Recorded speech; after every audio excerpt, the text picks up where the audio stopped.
Hello friends, welcome to my channel CDP with Vani. I hope आप सब अच्छे होंगे, हेल्दी होंगे, अपनी पढ़ाई अच्छे से कर रहे होंगे, मल्टीपल टाइम्स रिवीजन कर रहे होंगे।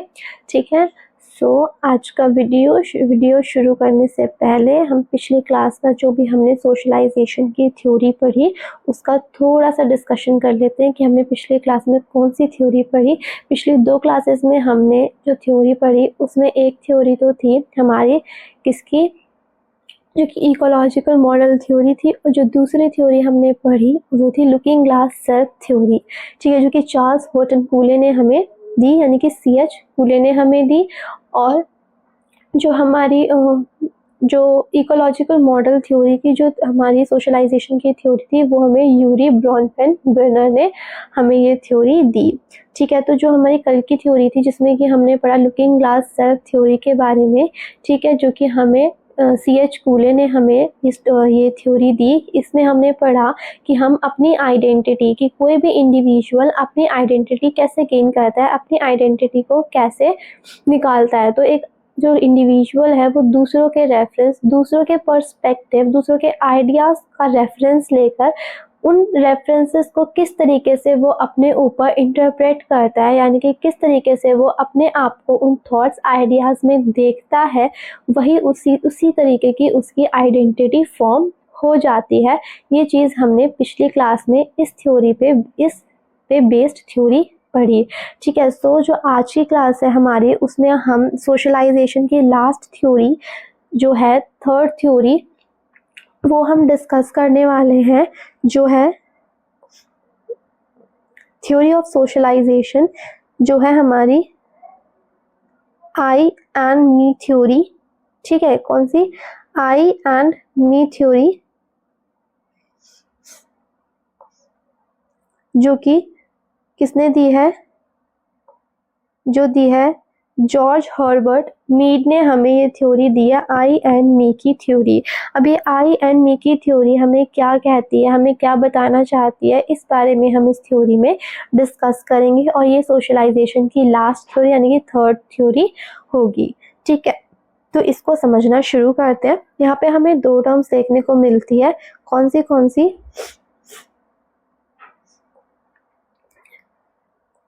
हमें यहाँ पे 2 टर्म्स देखने को मिलती है, एक आई एंड मी। अब आई का मतलब होता है यहाँ पे मैं, और मी का मतलब होता है यहाँ पे मुझे। और मैं और मुझे यानी आई और मी दोनों से ही मिलकर बनता है सेल्फ, यानी कि हम कैसे हैं, हमारा पूरा ओवरऑल आइडेंटिटी किस तरीके की है, यहाँ पे हमें ये देखने को मिलता है।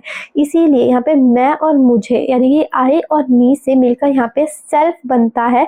और इसीलिए इस थ्योरी को कुछ और नाम से भी जाना जाता है, जो है थ्योरी ऑफ सेल्फ डेवलपमेंट, कि हम अपना खुद का डेवलपमेंट किस तरीके से करते हैं। ठीक है, और थ्योरी ऑफ सोशल डेवलपमेंट, हमारा डेवलपमेंट किस तरीके से होता है, सोसाइटी से होता है ना हमारा डेवलपमेंट। जैसे हमें सोसाइटी फॉर्म करती है हम उस तरीके की आइडेंटिटी हम गेन कर लेते हैं। और इसीलिए इस थ्योरी को थ्योरी ऑफ सोशल सेल्फ भी बोला गया। क्या बोला गया? Theory of social self.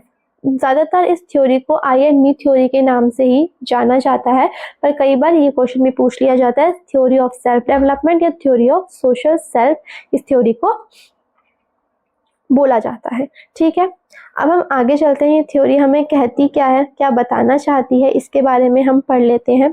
ठीक है, मीड कहना चाहते थे कि बच्चे में सेल्फ डेवलपमेंट होता है, वो सोशलाइजेशन प्रोसेस से होता है, ना कि बायोलॉजिकल प्रोसेस। अब ये सोशलाइजेशन प्रोसेस क्या है और बायोलॉजिकल प्रोसेस क्या है, इसका डिफरेंस हम थोड़ा सा देख लेते हैं कि यहाँ पे हमें क्या थोड़ा सा डिफरेंस हमें देखने को मिलता है किस किस में। एक है हमारा सोशलाइजेशन, ठीक है, और एक है हमारा बायोलॉजिकल। अब सोशलाइजेशन क्या होता है? सोशलाइजेशन हमारा किससे होता है? सोशलाइजेशन होता है हमारा सोसाइटी से। जो हमें सोसाइटी सिखाती है उसी तरीके का हमारा सोसाइटी के rules, regulation, norms, values, law, culture, religion जिस तरीके का होता है उस तरीके का, जिस तरीके का हमें एनवायरनमेंट प्रोवाइड होता है, यानी कि बाहर के जो हमारे एनवायरमेंटल कंडीशंस है, जिस तरीके का हमें सोसाइटी एक सोशल एक स्ट्रक्चर प्रोवाइड करती है, उस तरीके का सोशलाइजेशन बच्चे का हो जाता है। और बायोलॉजिकल क्या होता है? बायोलॉजिकल होता है इनहेरिटेड, यानी कि वो कैरेक्टरिस्टिक, वो जीन्स जो हमें हमारे पेरेंट्स के थ्रू हमें मिलते हैं। तो इन्होंने बोला है बच्चे का जो सेल्फ डेवलपमेंट होता है ना, बच्चे का जो सेल्फ डेवलपमेंट होता है ना, वो सोसाइटी से होता है, ना कि इनहेरिटेड, यानी कि बायोलॉजिकल नहीं होता। वो क्या होता है? जो बच्चे का सेल्फ डेवलपमेंट है ना, वो सोशलाइजेशन से होता है, यानी कि सोसाइटी से होता है, ना कि बायोलॉजिकली इनहेरिटेड नहीं होता। हमारा सेल्फ डेवलपमेंट हमें हमारे पेरेंट्स से नहीं मिलता, हमें बाय बर्थ नहीं मिलता, हमें सोसाइटी में आकर हम अपना डेवलपमेंट करते हैं, अपनी आइडेंटिटी गेन करते हैं, अपना सेल्फ यानी कि खुद का सेल्फ डेवलपमेंट हम कहाँ करते हैं? खुद का विकास हम सोसाइटी में आकर करते हैं, जैसा हमें एनवायरनमेंट मिलता है, सोसाइटी हमें प्रोवाइड करती है। ठीक है, तो ये था कि हमें जो मीड है वो क्या कहना चाहते हैं। मीड कहना चाहते हैं जो बच्चे का सेल्फ डेवलपमेंट होता है वो किससे होता है? सोशलाइजेशन प्रोसेस से होता है, ना कि बायोलॉजिकल, यानी कि हमारा जो सेल्फ डेवलपमेंट है वो सोसाइटी से होता है, ना कि हमें बाय बर्थ जीन्स के थ्रू या कैरेक्टरिस्टिक्स के थ्रू हमें हमारे पेरेंट्स से मिलता नहीं है। ठीक है, फिर आ जाता है एक टर्म हमें यहाँ पे देखने को मिलती है जो है सिंबॉलिक इंटरैक्शनिज्म। अब यहाँ पे सिंबॉलिक इंटरैक्शनिज्म हमें किसने दिया? हमें सिंबॉलिक इंटरैक्शन का जो कंसेप्ट है मैंने ऊपर लिखा है, किसने दिया? सिंबॉलिक इंटरैक्शन का कंसेप्ट हमें G.H. मीड ने हमें सिंबॉलिक इंटरैक्शन का एक टर्म दिया। अब ये सिंबॉलिक इंटरैक्शनिज्म है क्या, हम इसको सीख लेते हैं। देखो, जब भी हम अपने थॉट्स को, अपने आइडियाज़ को एक्सप्रेस करते हैं तो हम कुछ पहले तो इस वर्ड का मतलब समझ लेते हैं हम, सिंबॉलिक इंटरैक्शनिज्म है क्या, फिर आपको ज़्यादा अच्छे से समझ आएगा जो मैं आपको एग्जाम्पल बता रही हूँ। ठीक है, सबसे पहले तो सिंबॉलिक का मीनिंग होता है सिंबल्स। आप लोगों ने इस तरीके के सिंबल्स देखे होंगे, आप रोड पे जाते हो, ठीक है, तो रोड साइड पे आपने देखे होंगे इस तरीके के पार्किंग का सिंबल आपको देखने को मिलता है, यू टर्न का सिंबल आपको देखने का मिलता है, ठीक है, आगे डेंजर जोन है, इस तरीके के सिंबल्स आपको रोडों पे देखने को या रोड साइड पे देखने को मिल जाते हैं। जो गेस्चर्स हम यूज़ करते हैं जैसे हंसने का, रोने का, कुछ होते हैं हमारे फेशियल गेस्चर्स होते हैं, कुछ होते हैं हमारे हैंड गेस्चर्स, पढ़ाते वक्त हम जिस तरीके के गेस्चर्स को यूज़ करते हैं, ठीक है, या किस तरीके की लैंग्वेज को हम यूज़ करते हैं, ये सब क्या है? ये एक तरीके का सिंबॉलिक रिप्रेजेंटेशन है, यानी कि हम अपने बात को रखने के लिए, अपने थॉट्स, फीलिंग्स को रखने के लिए कुछ इस तरीके के सिंबल्स, कुछ इस तरीके के गेस्चर्स या लैंग्वेज का यूज़ करते हैं, जिससे कि जो हमारा कुछ किसी चीज़ को समझाने, यानी कि किसी चीज़ को कॉम्प्रिहेंड करने का जो तरीका है ना, वो ईजिली लोगों को समझ आ जाए कि हम क्या बताना चाहते हैं। और यहाँ पे इंटरैक्शनिज्म का जो मीनिंग है, अब इंटरैक्शनिज्म का यहाँ पे क्या मीनिंग कन्वे कर रहा है? इंटरैक्शनिज्म होता है कि इंटरैक्शन विद एनवायरनमेंट, ठीक है ना, चाहे वो नॉन लिविंग थिंग हो या लिविंग थिंग हो। हाँ, नॉन लिविंग थिंग के साथ का इंटरैक्शन भी को भी हम इंटरैक्शन ही बोलेंगे, उससे भी हमारा सेल्फ डेवलपमेंट होता है।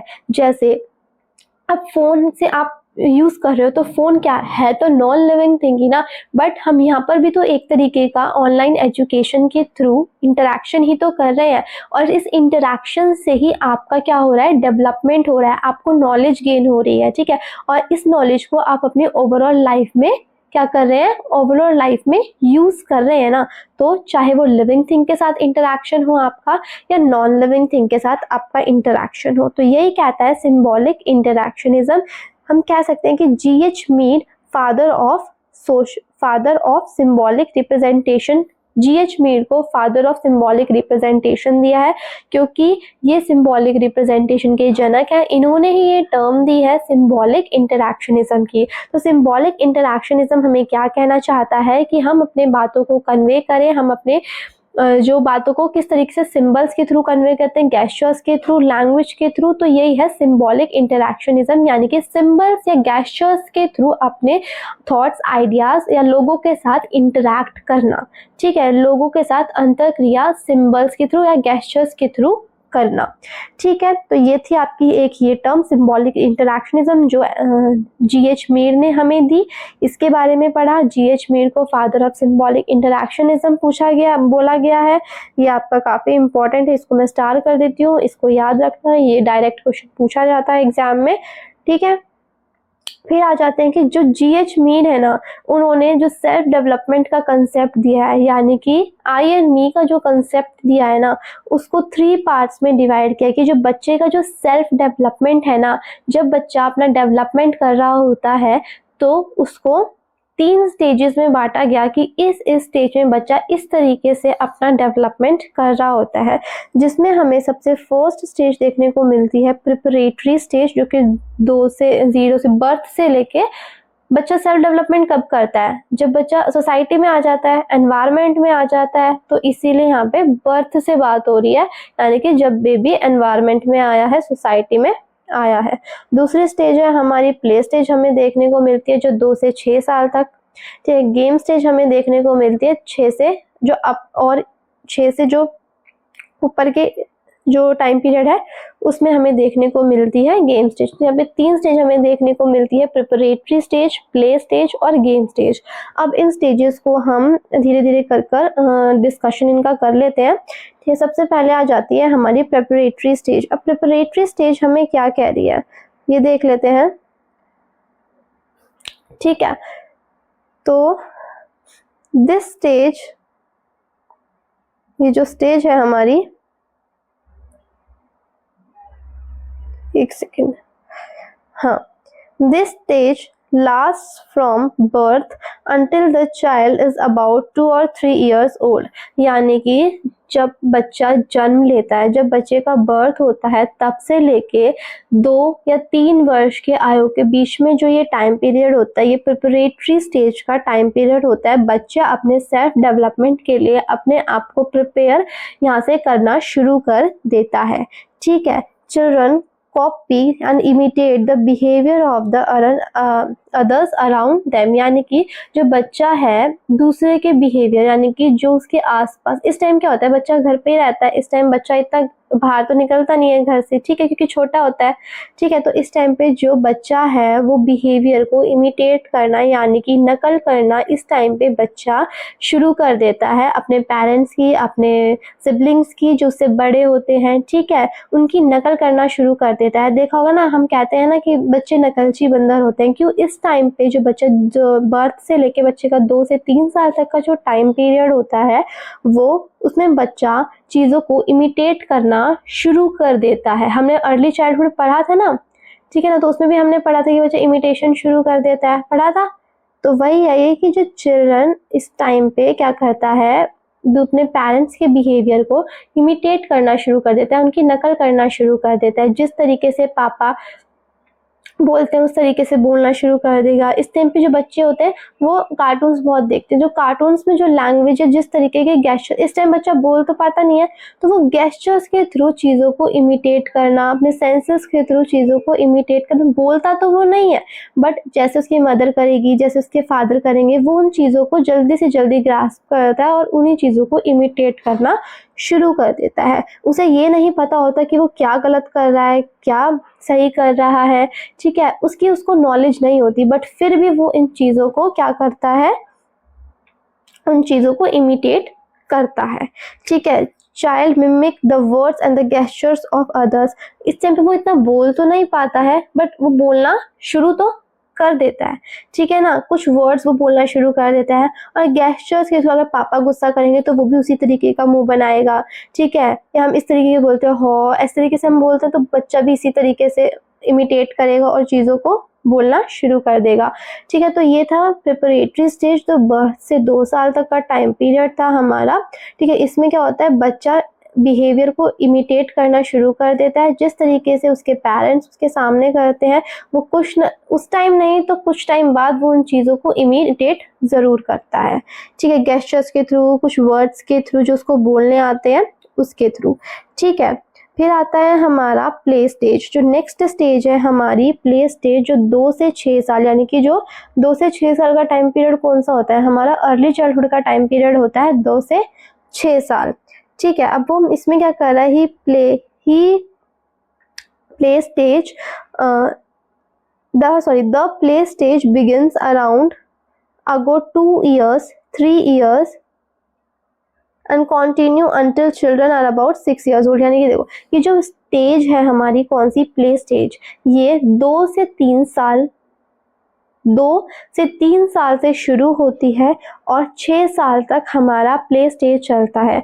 इस टाइम पे बच्चा क्या करता है, इस टाइम पे बच्चा रोल प्लेइंग करना शुरू कर देता है, यानी कि दूसरों का किरदार निभाना शुरू कर देता है, उसकी तरह नकल, उसके किरदार की नकल करना शुरू कर देता है।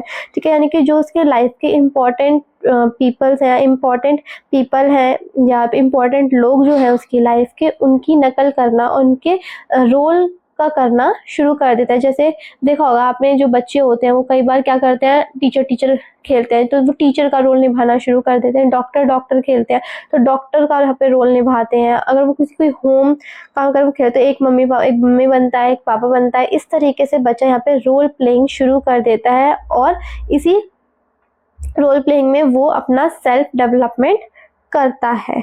ठीक है, जैसे अगर मैं आपको यहाँ पे मैंने बताया, children start role playing and begin out of roles specific and important people of their life. ठीक है, फिर आता है दे ऑफन प्ले। आपने देखा होगा घर खेलते हैं, वो मम्मी बनता है, एक पापा बनता है। स्कूल खेलते हैं, एक टीचर बनता है, स्टूडेंट बनता है। ठीक है, और मदर, फादर, टीचर, स्टूडेंट्स, इनका रोल वो निभाना शुरू कर देता है खेल में। तो ये था प्ले स्टेज। ठीक है, अब आ जाते हैं हम अपनी नेक्स्ट स्टेज पे, जो है गेम स्टेज। अब गेम स्टेज हमें क्या कहती है, child is able to play different roles at a same time and understand the relation between those roles. यानी कि ये होता है 6 से जो ऊपर साल तक के बच्चे जो होते हैं, इस टाइम पे क्या होता है, जो बच्चा होता है ना, वो डिफरेंट रोल्स को एक सेम टाइम पे निभाना शुरू कर देता है। जैसे देखो, अब वो अपनी मदर के पास है तो वो उनका प्यारा बेटा, दुलारा बेटा बनके वहाँ पे रोल प्ले करता है। अगर वो स्कूल में है तो वो एक सिंसियर बॉय, जैसे स्कूल के बच्चे होते हैं, अपने टीचर की वैल्यू करते हैं, अपने टीचर के सामने गलत, इस तरीके का एक गुड बॉय बन के रहता है। ठीक है, अगर फ्रेंड्स के साथ है तो वो फ्रेंड्स के जैसा रोल प्ले करना शुरू कर देता है। ठीक है, यानी कि जो बच्चा है इस टाइम पे एक ही टाइम पे वो डिफरेंट रोल्स को प्ले करना शुरू कर देता है और उसके साथ साथ वो अपनी रिस्पॉन्सिबिलिटीज को भी, और क्या रूल्स है उस रोल को प्ले करते वक्त, देखो रूल्स किस तरीके से, अगर वो स्कूल में है तो वो एक स्टूडेंट का रोल प्ले कर रहा है ना, तो वहाँ पे उसको टीचर की रिस्पेक्ट करनी है। ठीक है, टीचर को अगर ग्रीटिंग करनी है तो किस तरीके से ग्रीट करेगा टीचर को। ठीक है, उनका आदर किस तरीके से करेगा, उनको रिस्पेक्ट किस तरीके से देगा। तो क्या ये उस स्टेज के जब वो जो रोल वो प्ले कर रहा है स्टूडेंट का, उस रोल के जो वो रूल्स है, रेगुलेशंस है, वो उनको भी साथ के साथ सीख जाता है। अगर वो पापा से बात कर रहा है तो उस टाइम पे वो एक अलग रोल प्ले कर रहा है। ठीक है, पापा से सब डरते हैं तो उसे पापा को रिस्पेक्ट देना या पापा से थोड़ा डरा रहना, वो इस तरीके का रोल वहाँ पे प्ले करता है। तो उसे उस टाइम जब वो पापा के साथ बात कर रहा है तो उसका क्या रोल है उस टाइम पे, कि वो सिर्फ पापा की बातों को सुने, उल्टा जवाब ना दे। ठीक है, उल्टा ना बोले, पापा को गुस्सा ना करे। तो इस तरीके के रूल्स रेगुलेशन, हर रोल जो वो प्ले कर रहा है eight a same time, same समय पर, ठीक है, तो उनके रूल्स और रेगुलेशंस को वो वहाँ पे सीखना शुरू कर देता है और सीख जाता है। तो यही है आपके understand different rules and the regulation according to the roles. तो ये थी आपकी 3 स्टेजेस जिससे कि बच्चा सेल्फ डेवलपमेंट अपना करता है। पहली थी प्रिपरेटरी स्टेज, जिसमें जो बच्चा है अपने फादर मदर, जो उसकी सबसे क्लोज रिलेशन में जो होते हैं, उनकी नकल करना शुरू कर देता है। ठीक है, पूरी तरीके से नहीं बट कुछ चीज़ों का वो नकल करना शुरू कर देता है। ठीक है, फिर दूसरा आ जाता है हमारा प्ले स्टेज, जिसमें वो ओवरऑल पूरा का पूरा रोल प्ले करता है, पूरे स्टूडेंट का, टीचर का, मदर का, फादर का, जब वो घर खेलते हैं या स्कूल खेलते हैं, इस तरीके से। ठीक है, फिर आता है हमारा गेम स्टेज, जिसमें जो बच्चा है एट अ सेम टाइम वो डिफरेंट रोल्स को प्ले करता है। स्कूल में स्टूडेंट का रोल प्ले करेगा, घर में एक बच्चे का रोल प्ले करेगा, फ्रेंड्स के साथ फ्रेंड्स की तरह रोल प्ले करेगा, फादर के आगे अच्छा बच्चा बन के रहेगा। ठीक है, इस तरीके के डिफरेंट डिफरेंट रोल्स वो एक सेम टाइम पे वो प्ले करता है और उसके रूल्स और रेगुलेशंस को अच्छी तरीके से फॉलो करता है। तो इस तरीके से होता है बच्चे का सेल्फ डेवलपमेंट। ठीक है, फिर हम जो आगे आ जाते हैं कि आई और मी, जो ये थ्योरी जिस पे पूरी बेस्ड है, आई और मी। और आई और मी ये है क्या? दिखने में बोलने में दोनों सेम ही है, मीनिंग भी सेम ही है। और ये दोनों आई और मी क्या है? ये हम ही है। आई यानी कि मैं और मी यानी कि मुझे, दोनों सेम ही है। बट इसमें डिफरेंस क्या है? अब हमें डिफरेंस देखना है कि डिफरेंस क्या है। देखो डिफरेंस क्या है, जो आई होता है ना वो अनसोशलाइज्ड होता है, यानी कि वो किसी से सोशलाइज नहीं होता, वो बाहर नहीं किसी से बात करता, यानी कि वो अपने अपने में रहता है। बट जो मी होता है ना भाई, उसको सोसाइटी में निकलना होता है। हम होते हैं तो ये दोनों हम ही, बट क्या ये कहना चाहता है उसको समझने की कोशिश करिए। जो आई है वो अनसोशलाइज्ड है, उसे लोगों से कोई लेना देना नहीं है, लोग उसके बारे में क्या सोचते हैं, लोग उसके बारे में क्या कहते हैं, उसको इस चीज से कोई लेना देना नहीं है। ठीक है, वो बिल्कुल सोसाइटी की परवाह नहीं करता। वो कहता है आई डू नॉट केयर, यानी कि मुझे कोई परवाह नहीं है कि सोसाइटी में मैं, देखो आपने देखा होगा ना, हमारे दो तरीके के रोल होते हैं। हम जब घर में रहते हैं तो हम बिखरे हुए, यानी कि ऐसे कपड़े पहन के, मतलब बहुत ढीले ढीले कपड़े पहन के रहते हैं, तो वो क्या है? आई है। पर जब हम सोसाइटी में जाते हैं तो भाई हमें एक अच्छे तरीके से हमें अपने आप को प्रेजेंट करना पड़ता है कि भाई हाँ हम इस तरीके के हैं, तो वो वहाँ पर मी है।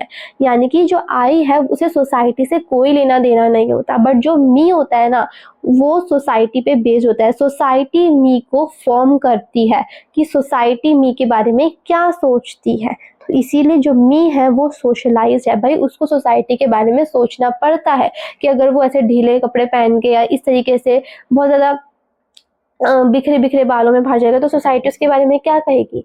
इसीलिए वो पूरा प्रिपेयर होकर, अच्छे से रेडी होकर घर से बाहर निकलता है ताकि सोसाइटी उसके बारे में कुछ ना बोले। तो इसीलिए जो मी कहता है कि आई डू केयर, भाई मुझे केयर है, मुझे सोसाइटी में निकलना है, तो सोसाइटी मुझे क्या कहेगी इस चीज की उसे चिंता है। बट आई यहाँ पे क्या कह रहा है? भाई आई डू नॉट केयर, उसे कोई चिंता नहीं है कि वो घर में है, उसे कोई चिंता नहीं है कि लोग क्या सोचते हैं क्या नहीं सोचते। ठीक है, हम खुद आई है और सोसाइटी से हम मी को लर्न करते हैं, यानी कि सोसाइटी मी को फॉर्म करती है कि ठीक है। जैसे अगर मैं आपको एक एग्जांपल से समझाऊं, मान लो एक कॉइन पड़ा हुआ है, ठीक है, यानी कि कॉइन है, तो आई क्या सोचेगा? भाई मैं इसको ले लेता हूँ, कुछ खा पी लूंगा, ठीक है। बट यहाँ पे मी क्या कहेगा? अभी मी कहेगा नहीं, अगर तुम इसको उठा लोगे तो सोसाइटी क्या कहेगी? सोसाइटी इस चीज को क्या समझेगी? चोरी समझेगी, तुम्हें गलत समझेगी। इसीलिए जो हम कहते हैं कि जो मी है ना वो आई को कंट्रोल करता है। क्यों? क्योंकि भाई मी को सोसाइटी में निकलना है, आई को सोसाइटी में नहीं निकलना। ठीक है, तो इसीलिए वहां पे वो उसको कंट्रोल करती है। इसीलिए इट कंट्रोल आई, यानी कि जो मी है वो आई को कंट्रोल करती है। क्यों? क्योंकि भाई मी को सोसाइटी में निकलना है, उसे सोसाइटी की चिंता है कि वो उसके बारे में क्या कहेगी। मी और आई है एक चीज, बट एस्पेक्ट्स दो एस्पेक्ट हैं इसके, ठीक है ना। मी भी नेगेटिव हो सकता है, आई भी नेगेटिव हो सकता है, और आई भी नेगेटिव हो सकता है और पॉजिटिव भी हो सकता है। ठीक है, तो ये नेगेटिव पॉजिटिव हम ये नहीं कह सकते कि आई नेगेटिव या पॉजिटिव है या बी पॉजिटिव नेगेटिव है। दोनों ही पॉजिटिव भी हो सकते हैं, दोनों ही नेगेटिव हो सकते हैं। बट हम ये कहते हैं कि जो मी है वो आई को कंट्रोल करता है। क्यों? क्योंकि भाई मी आई को सोसाइटी के साथ चलने के लिए कंट्रोल करता है कि भाई तुम ठीक हो, तुम जैसे हो वैसे रहो, बट मुझे तो सोसाइटी में निकलना है ना, तो इसीलिए वो उसको कंट्रोल करता है। तो ये डिफरेंस है आई और मी का। आई होप आपको ये डिफरेंस समझ आया होगा कि जो आई है वो अनसोशलाइज है, उसे किसी की परवाह नहीं है, ठीक है। और जो मी है ना, क्योंकि भाई उसको सोसाइटी में निकलना है, सोसाइटी बनाती है मी को, उसे सोसाइटी की परवाह है, ठीक है, और आई को कंट्रोल करता है। ठीक है, तो ये थी आपकी ओवरऑल पूरी थ्योरी, जो थी आई एंड मी की थ्योरी।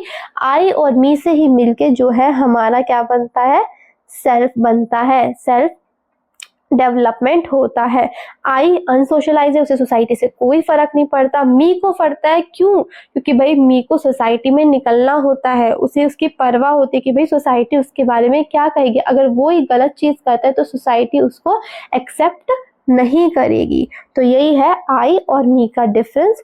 सो आई होप आपको चीजें समझ आई होगी और कंसेप्ट क्लियर होंगी। ये थी आपकी सोशलाइजेशन की लास्ट थ्योरी, जो थी आई एंड मी की थ्योरी, जो किसने दी हमें, जो थी मीड, जीएच मीड ने हमें ये थ्योरी दी। इन्होंने इसमें सोशल इंटरेक्शनिज्म की बात करी, ठीक है।